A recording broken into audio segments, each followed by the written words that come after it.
Well, it seems like Canada took the war part of the trade war a little too seriously, as a federal police officer in Canada was just charged for threatening Donald Trump. At the same time, the Secretary of Homeland Security is also warning Canadians that the northern border could become as much of a risk as the southern border was. All of this during trade negotiations, and maybe that's why Donald Trump doubled down today that he doesn't want to extend CUSMA USMCA. And in an extremely strange announcement, a previous Secretary of Homeland Security just got hired by a Canadian mining company. And now there's a group calling for Danielle Smith to go to jail for treason. A Canadian politician said she wants Elon Musk to go to jail for being a trillionaire. And now the Canadian government is shutting down cabinet meetings, on top of everything else they're doing to hide their corruption from Canadians. We also have to get into a ton of foreign entrepreneur stuff. Some of it has to do with what's coming out of the UK. It's a crazy day. There's lots to talk about in today's video. So let's get into it. Alright, jumping right into it. Two important things. First one, we're standing again, baby. Second one, that is a pimple, not a cold sore. So relax in the comments. So here we are, RCMP, which is the Royal Canadian Mounted Police, which is the closest thing we have to a federal police force. They are a federal police force. It's just not like the equivalent of the FBI. It's hard to say what the equivalents are for Canada, but an officer was charged with threatening Donald Trump. And this is crazy because when you get into the details, not only did he threaten Donald Trump, he threatened him while he was at an event that Donald Trump was at. So it's not like it was some guy sitting at home being like, oh yeah, you know, here's my angry tweet. It was an officer, a federal officer, working at an event where Donald Trump was. So he had access to him. That's the crazy thing about this situation. An officer based in Quebec has been charged with uttering threats online toward US President Donald Trump while he was deployed to overseas security operations at the G7 summit last year in Alberta. Why does Canada want to make ourselves the villain in this situation? And you will see this isn't the only thing that Canada is doing to not only destroy our reputation,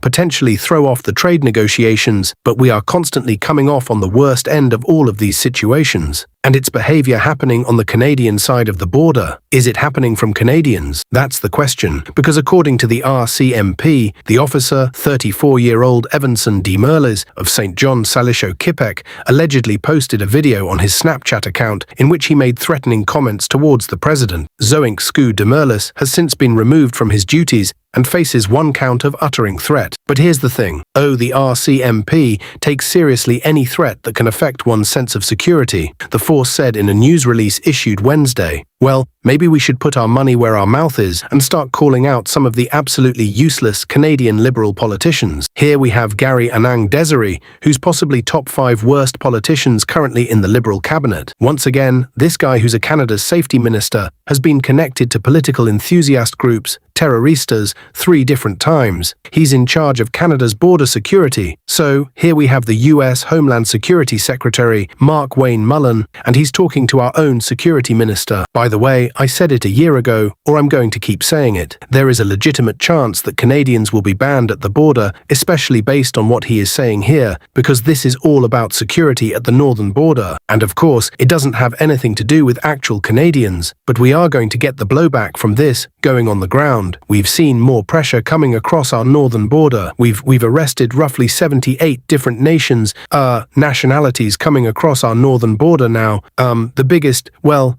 that's because Canada's a mosaic, baby. We're not a melting pot, so we got 78 different nations coming across the border illegally, mind you. Of course, those 78 would be non-Canadian, so I'm glad that they're the ones ruining our reputation. Percentage of the individuals coming across our southern border are all from Mexico. With that comes a lot more activity. We arrest a terrorist, one either on the watch list or a wanted terrorist on our northern border almost weekly. Almost weekly, I guess he said, but almost weekly that's coming through the northern border and greater than, and then we see a lot more drugs.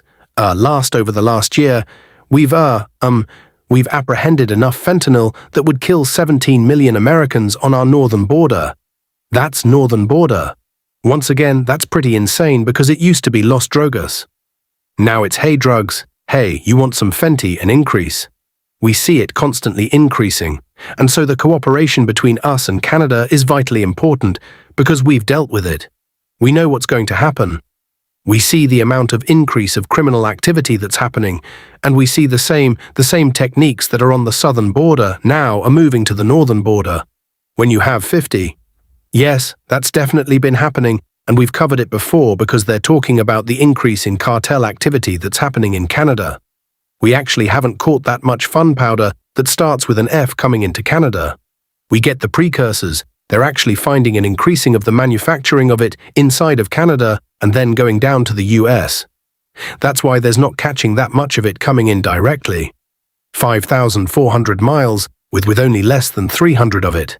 That's being patrolled on a daily basis. It's a tremendous amount of territory for the activity to take place. And since we're seeing it picked up, our biggest priority now is to have great partnerships with our friends to the north to be able to actively stop it before it grows to the point that it is in Mexico. When we first started fighting this issue in Mexico, there was only 9, really 4 heavy cartels. Now there's 9. The largest unsecured land border in the world used to be a good thing. It used to be a sign of how well Canada and the US got along. Now there's a chance we get a border wall. And let me tell you, if I had to guess, Trump's going to say Canada has to pay for it. And if there's not an actual wall, there's certainly going to be an economic wall. We got this update here discussing the trade war. I love how it was trade negotiations. Literally, it was a trade discussion about what is going to happen moving forward when negotiating the trade deal. And it got turned into a trade war by the Canadian side of things, who still used the talking point that the US is attacking our economy. That the US is trying to hurt Canada's economy, trying to destroy our businesses and our communities. You can say that those impacts are happening. You can say that Canada is getting hurt because of the trade negotiations. Job losses are happening and communities are getting hurt. But saying they're trying to hurt us, it's a trade war. They're trying to destroy us. I don't know about that. US, Mexico, Canada trade agreement and any progress looking dicey. Why Canada making it all about themselves? The country's ambassador to the US admitting that tariff relief is a higher priority to them in it. It is true though, by the way, because I like why I just went on that rant, but Canada specifically said, oh, it's like their trade war against us, but it's like this was a global tariff, a global plan that the US had for their onshoring. It wasn't just against Canada in these negotiations. Then the trade treaty, yikes. Because America's trade representative Jameson Greer is already not happy with Canada's conduct, blaming that country just last week for its retaliatory tariffs on US goods slow-rolling talks.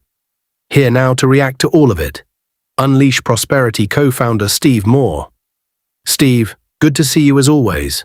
Gosh, what do you want to see with this USMCA renegotiation? Is Canada misbehaving? Do we need to pull him in somehow, Steve? What do we need to see? Well, this is a quote trade war that Canada can't possibly win. So I don't think that that's true. Also worth noting, this guy, he was actually kind of against the tariffs from the get-go, and he actually wants the deal to come through. So he's coming on as the expert who's saying like, I actually want a trade deal to happen with Canada. Saber rattling here is a very good idea, Brian. I think they should go hand in hand. Look, I've always been a big fan of the USMCA. I think the whole idea of making North America as much of a free trade zone as possible is a great idea. It helps Mexico, helps Canada, and helps the United States. Fortress, North America, baby. But Canada, Brian, as you know, they still impose pretty high tariffs on American dairy products, agriculture products, our timber. So it is not a